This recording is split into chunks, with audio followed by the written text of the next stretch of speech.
오늘 본문 말씀은 사도 야고보 사도가 두 가지를 말씀합니다. 하나는 선생이 말이 되지 말라 하는 말씀이고, 또 하나는 말에 실수가 없으면 온전한 사람이라. 이 두 가지 주제입니다. 먼저 선생이 말이 되지 말라 하신 이 말씀을 살펴보겠습니다. 이 선생이란 본디 말을 많이 하는 사람입니다. 이 점에서는 저도 그렇습니다. 제가 전에 성경 강의를 많이 할 때는 하루에 7시간, 8시간씩 일주일에 5일씩 그렇게 특강을 했습니다. 이만하면 말을 많이 하고 사는 것입니다.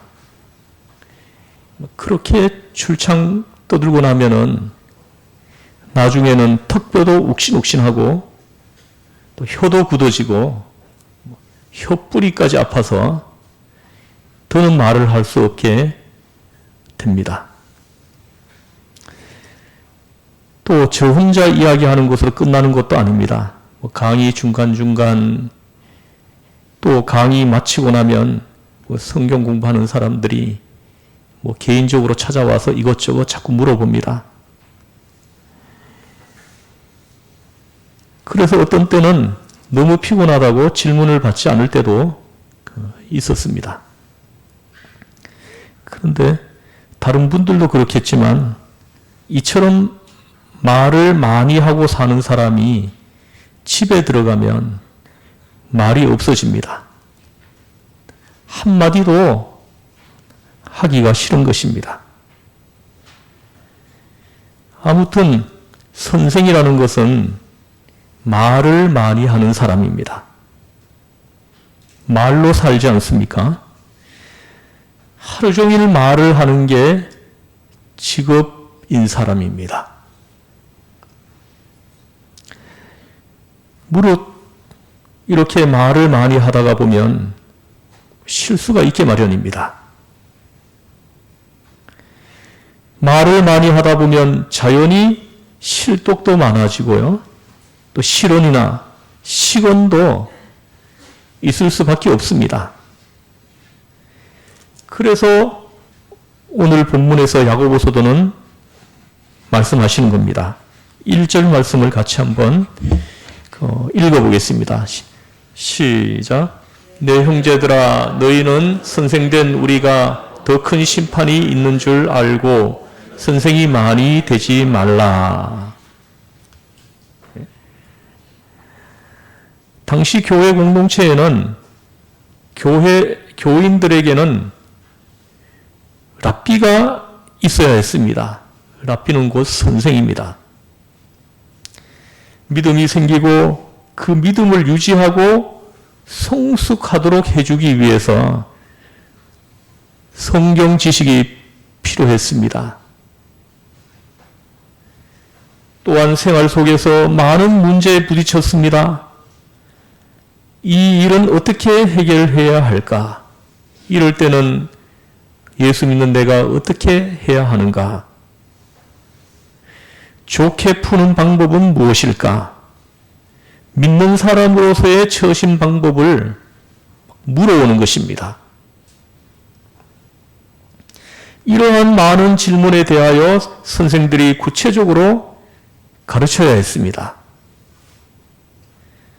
하나님의 말씀을 가르치는 동시에 생활 속에서 접하게 되는 사소한 문제에게까지 하나님의 말씀을 조명하고 설명해주고 해석해주고 천천히 가르쳐야 했던 것입니다. 선생들의 역할이 그러했습니다. 이것은 아주 중요한 사명이었습니다. 성경이며 교리, 윤리에 이르기까지 모든 부분에 걸쳐서 두루 가르쳐야 했던 것입니다. 야고보 사도는 바로 이 문제를 두고 말씀하는 것입니다. 많이 선생되지 마라. 이 탈무드에 나오는 이야기입니다. 그 만일에 홍수가 나가지고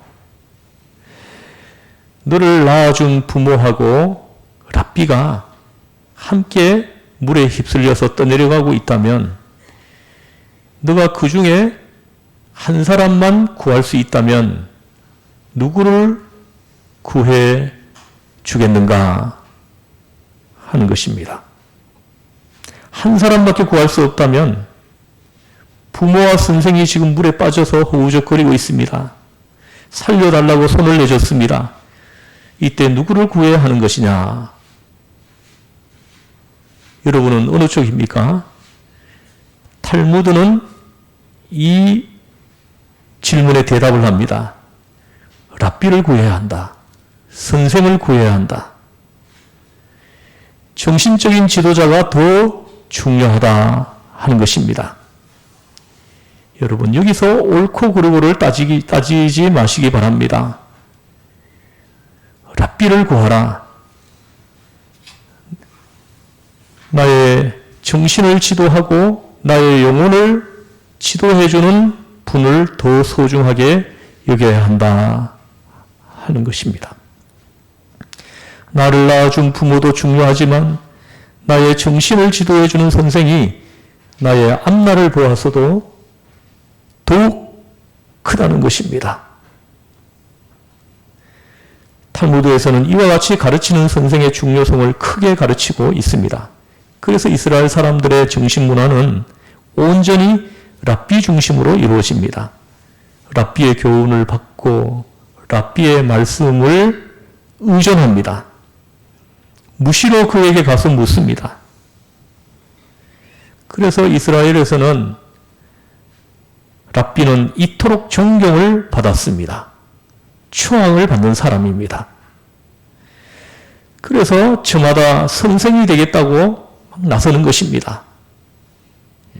그런 배경에서 선생이 서로 되려고 하는 것입니다. 이것이 문제되는 것입니다. 오늘 1절 말씀은 그래서 하시는 말씀입니다. 선생이 많이 되지 말라. 너희는 선생된 우리가 더 큰 시판이 있을 줄 알고 선생이 많이 되지 말라 하십니다.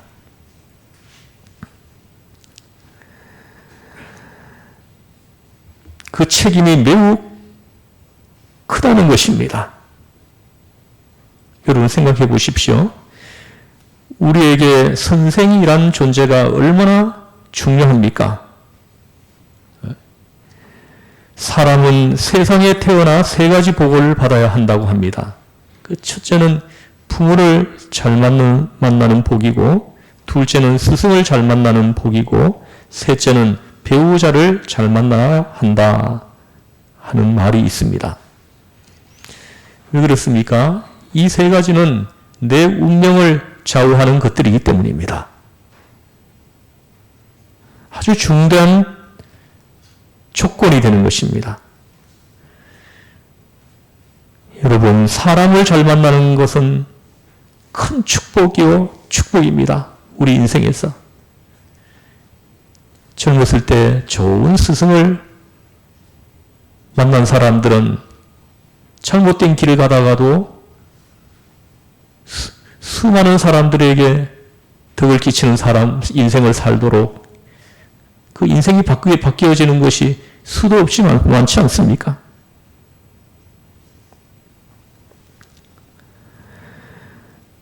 오늘 본문 말씀이 바로 그것입니다. 선생의 역할이 한 개인의 운명에 이토록 중대한 영향을 미치기 때문에 모름지기 좋은 선생이 되어야 한다 하십니다. 그것이 어려우기 때문에 섣불리 선생이 되려고 하지 말라 하시는 것입니다. 그 책임의 중대성을 말씀하시는 것입니다. 예수님께 가장 큰 책망을 받고 급기야 저주까지 받은 사람들이 누구입니까? 서기관들입니다. 서기관들은 선생들이에요. 이들이 남을 가르치려 들면서 스스로는 움직이지 않습니다. 손가락 하나 움직이지 않고 남들한테는 이래라 저래라 지시합니다. 뿐만 아니라 스스로 자기를 높입니다.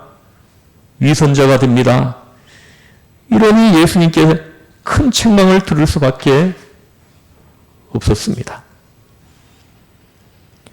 이제 생각해 보겠습니다. 왜 이들의 죄가 큰 것입니까? 선생의 죄가 왜 더 큰 것입니까? 무릇 죄에는 아는 죄와 모르는 죄가 있습니다. 알고 짓는 죄가 있고 모르고 짓는 죄가 있는데 알고 짓는 죄가 훨씬 더 큰 것입니다. 그런데 선생의 죄가 곧 알고 짓는 죄이기 때문입니다. 알면서도 짓는 거예요.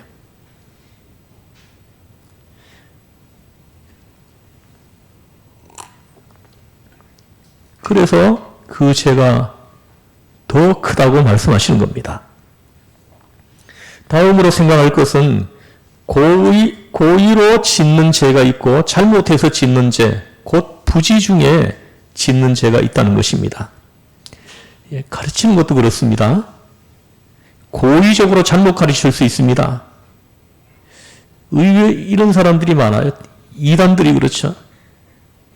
고의적으로 성경을 잘못 풀어 해석해가지고 사람들한테 말하는 것입니다. 고의적입니다. 그런가 하면 모르는 중에 이런저런 말을 잔뜩 늘어놓다가 나도 모르는 사이에 잘못 가르치는 실수를 하는 것입니다. 그래서 오늘 말씀합니다. 선생이 많이 되지 말라. 가르치는 일이 그토록 중요하고도 어려운 일이기 때문에 하시는 말씀입니다. 마태복음 18장에서 예수님은 아예 못 박아 말씀하십니다. 18장 6절에 보면 누구든지 나를 믿는 이 작은 자 중 하나를 실족하게 하면 차라리 연자 맷돌이 그 목에 달려서 깊은 바다에 빠뜨려지는 것이 나으니라. 얼마나 무섭습니까? 남을 잘못 가르쳐서 실족해 하는 것은 참으로 엄청난 죄가 된다는 말씀인 것입니다. 남의 운명을 바꾸어 놓는 것이기 때문입니다. 가르치는 것이 이렇게 중요합니다. 한 사람의 운명을 바꾸어 놓을 수도 있기 때문입니다. 동시에 가르치는 것은 아주 위험한 일입니다. 잘못 가르쳤을 때에 남의 운명을 책임져야 한다. 다시 말해서 남의 일생을 망치게 한다는 말씀입니다. 그래서 오늘 야고보 사도는 말씀합니다. 선생이 많이 되지 말라. 선생이 되려고 하지 마라. 웬만하면 선생이 되지 말라 하시는 것입니다.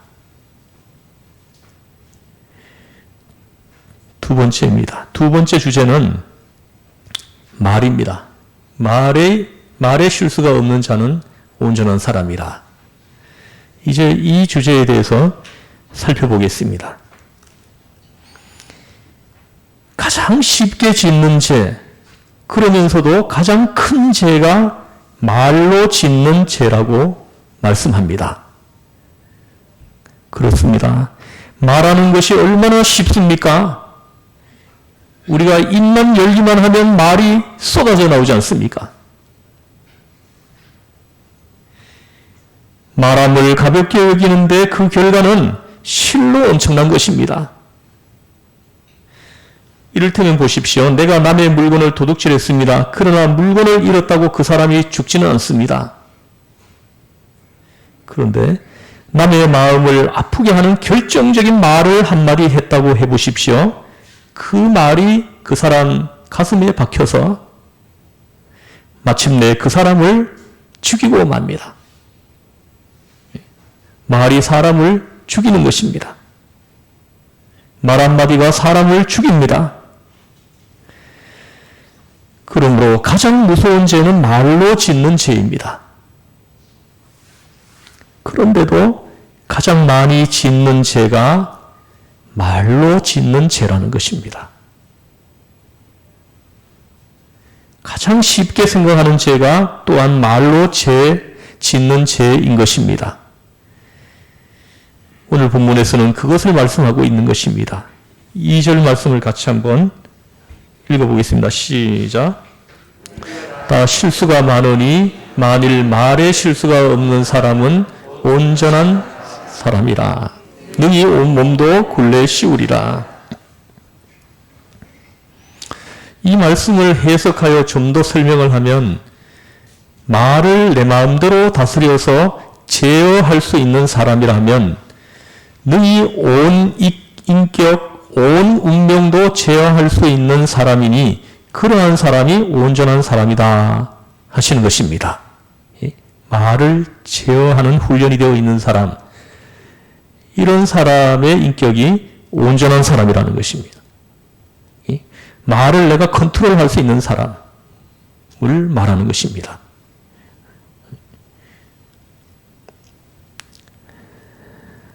그러한 사람이 온전한 사람이다 하십니다.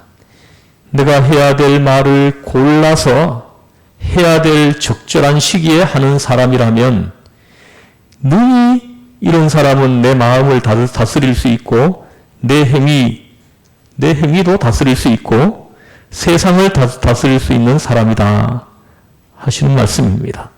이것이 오늘 본문 말씀의 핵심입니다. 사도 야고보는 말에 대해서 세 가지로 말씀하고 있습니다.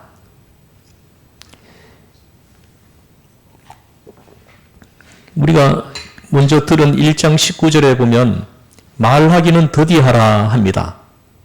말하는 것을 더디하라는 겁니다. 사도 야고보가 우리에게 주는 교훈이에요. 더디하고 많이 하지 말라는 건 너무 많이 말을 하지 말라는 것입니다. 깊이 오래 생각해보고 말하라. 듣자마자 바로 말해서는 안 된다 하시는 것입니다. 어느 성자는 자기 스스로에게 세 가지를 질문했다고 합니다. 하나는 내가 말하려고 하는 이것이 사실인가? 팩트인가? 내 입을 통해서 나가는 말은 사실이어야 한다. 누구한테 들은 말이다. 이것으로는 안 된다. 진정 사실로 확인이 되었어야 한다.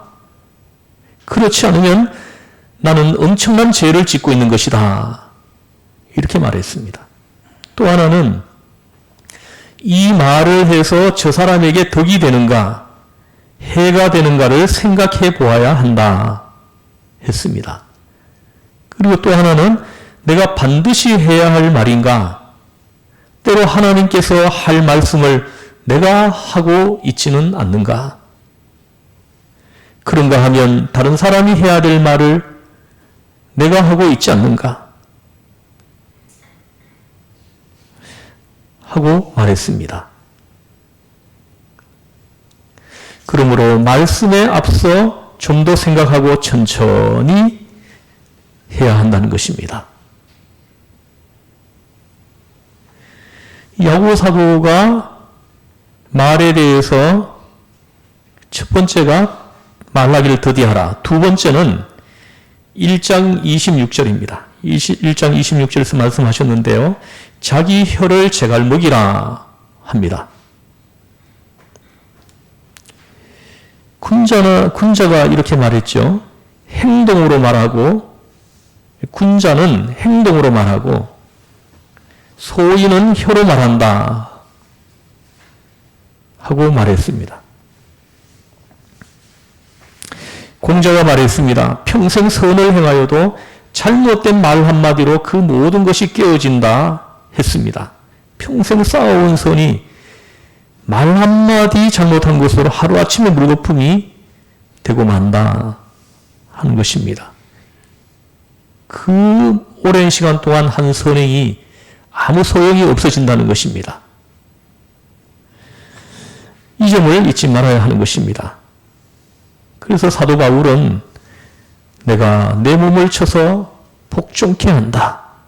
고린도전서 9장에서 그렇게 고백했습니다. 매일 나는 내 자신을 십자가에 쳐서 나를 십자가에 복종시키는 그 훈련을 한다는 것입니다. 그때 이제 복종케 한다 하는 말이 둘라고게오라는 그런 헬라어 단어인데요.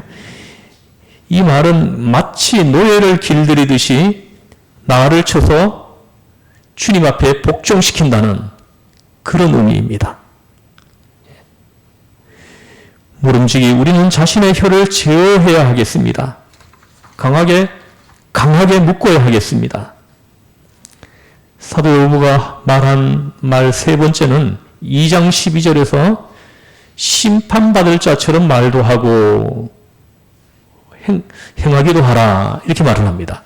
심판받을 자처럼 말을 하라는 것입니다. 내가 한 이 말은 언젠가는 심판받는 것이다. 이걸 생각하면서 말을 하라는 것입니다. 심판을 염두에 두고 말하라고 하는 것입니다. 여러분, 헬라 사람들은 말에 주술적이고 마술적인 능력이 있다고 생각을 하는가 하면 히브리 사람들은 축복과 저주가 말이라고 생각을 합니다. 여러분, 깊이 생각해 봐야 합니다. 참으로 말 조심해야 합니다. 간혹 사람들이 다른 사람들한테 동정받기 위해 가지고 나는 아무것도 없다. 나는 없다. 이 말이 입에 붙어 있는 사람이 있습니다. 있으면서도 없다고 하는데 그런 사람을 자세히 한번 살펴보십시오. 필경은 그 사람이 지금 가지고 있는 것도 없어집니다. 말대로 되는 것입니다. 알고도 모른다, 또 모른다 하는 사람이 있습니다. 이런 사람은요, 필연적으로 무식해집니다. 또 멀쩡히 잘 살고 있으면서도 죽겠다 하는 사람, 이런 사람은 어느 날 지려 죽고 맙니다. 여러분, 그런 줄 아십시오. 말대로 됩니다. 그러니 아무리 마음이 아파도 결코 실망하는 소리는 하지 마십시오. 부정적인 언어를 쏟아내지 마십시오. 여러분, 감사해 보세요. 그럴 때. 감사합니다. 병이 들어도 병을 주신 하나님 감사합니다. 여기서 나를 무언가 깨닫게 하시려고 하시니 감사합니다. 감사해 보세요.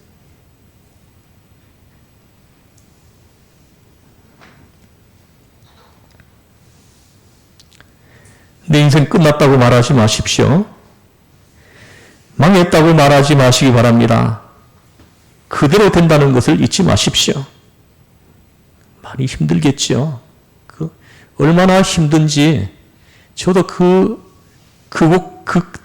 얼마나 힘든지 여러분들이 정말로 힘들다고 하는 거기까지 저도 수도 없이 들어가 본 사람입니다.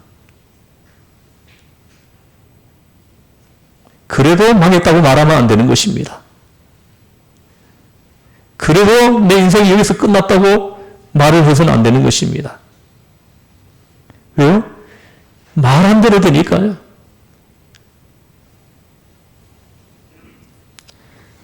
아무리 속이 상하고 화가 치밀어도 함부로 말해서는 안 된다 하시는 것입니다.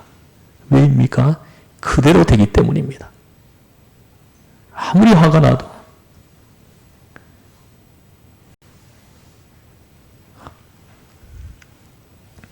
여러분이 하시는 말씀을 하나님께서 들으시기 때문입니다.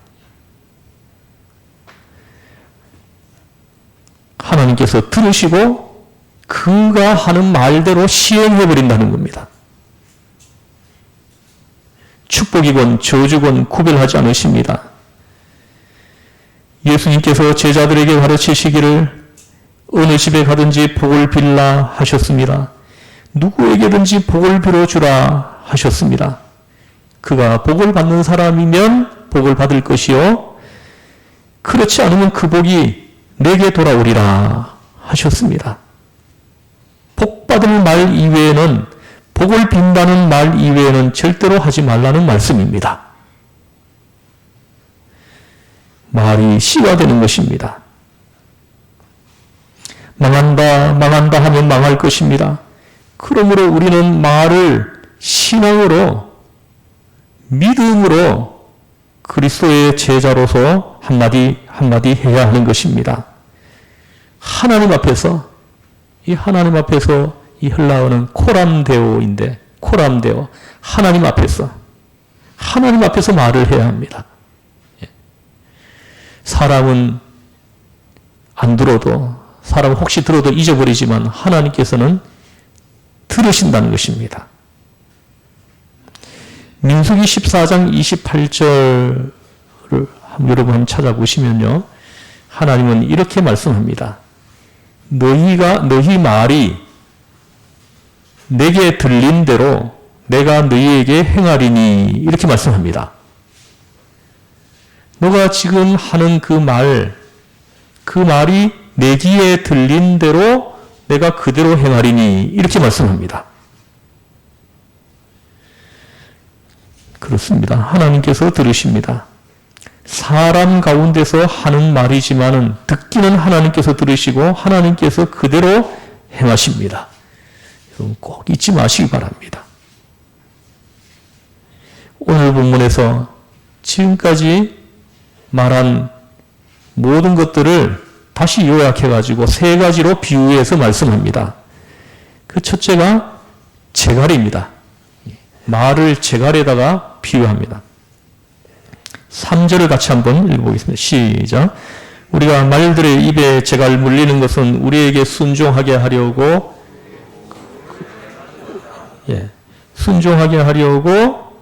그 온몸을 제어하는 것이라 하고 말씀합니다.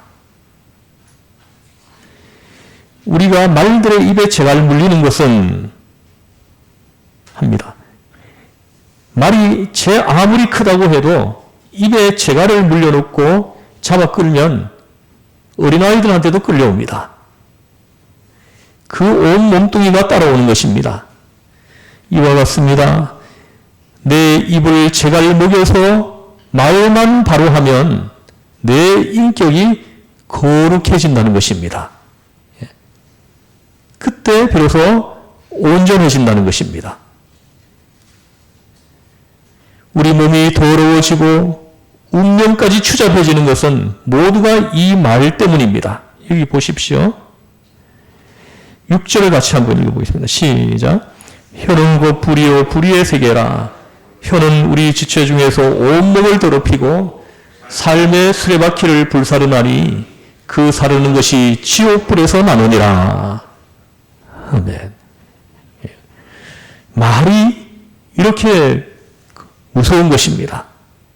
온몸을 더럽히고 삶의 수레바퀴를 불살라버린다는 것, 내 인생을 망가뜨려버린다는 것입니다.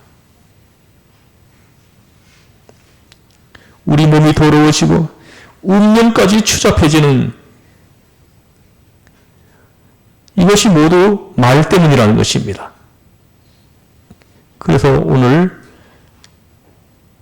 말의 제갈과 같다 합니다. 또한 배의 키와 같다고 말을 합니다. 이 보십시오. 4절 말씀을 같이 한번 읽어보겠습니다. 시작. 또 배를 보라. 그렇게 크고 강풍에 밀려가는 것들을 지극히 작은 키로서 사공의 뜻대로 운행하나니. 아무리 큰 배도 제가 그 운양선을 탔는데요. 그 배가 5,000톤 배인데 배 길이가 103m입니다. 그 큰 배가 그 항해실의 키가 요만합니다. 이 키를 돌리면 방향이 바로 바뀌어요. 이렇게 요즘 전부 다 이렇게 시스템화가 돼가지고 이렇게 자동으로 맞춰놓고 이렇게 하기도 하지만은 선원들이 순서를 정해 돌아가면서 이렇게 키를 잡습니다. 저도 밤새도록 잡아본 적이 있어요. 근데 조금 합니다, 키가. 근데 이쪽으로 틀면은 배가, 그 큰 배가 방향을 돌려버린다는.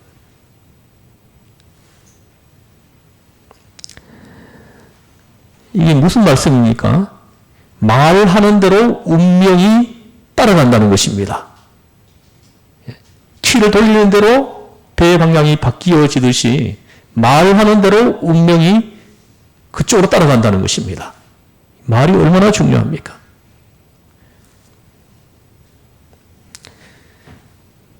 여러분, 말과 행동이 별개라고 생각하지 마십시오. 말과 신앙이 따로 있지 않습니다. 말이 곧 나 자신입니다. 그것 그대로 운명 지어집니다. 참으로 무서운 말씀입니다.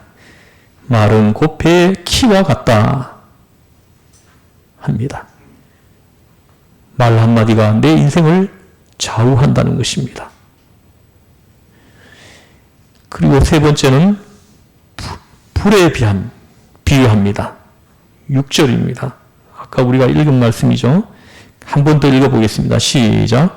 혀는 불이요 불의의 세계라.